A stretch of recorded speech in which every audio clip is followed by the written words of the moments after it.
Why do people not want to teach about the message of grace? Why do Christians buck hard against the message of grace? I'm going to answer it to you straight out. Because they're going to lose control. That's right.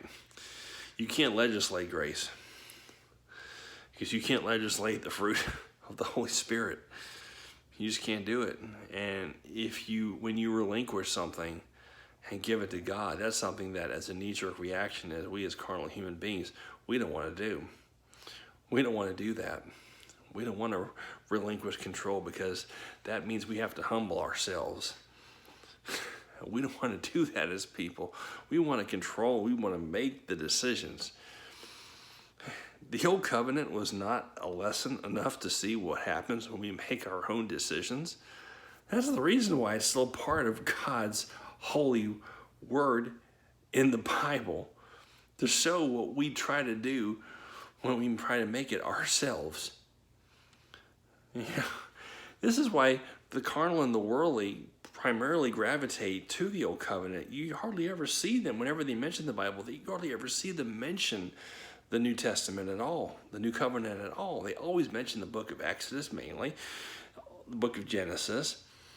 They talk about the beginning of the world. They talk about Noah and the ark, but they never ever talk about grace. They never talk about Jesus.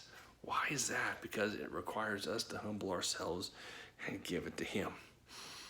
That's something they just don't want to do because they think it's a weakness. But when we walk in the humble, when we humble ourselves into the grace that He gives us, that free gift that He gives us, we walk in His strength. And that is not a bondage. That is not a captivity. That is a greater freedom than we could possibly imagine. But we as carnal human beings can't see it that way.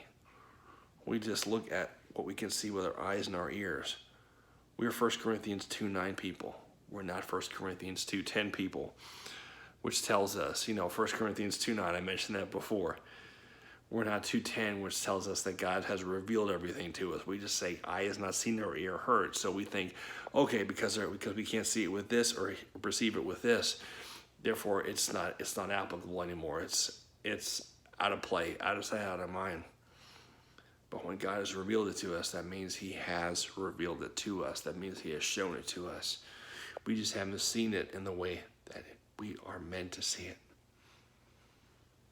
We are living in God's grace, but yet we try to live in ourselves.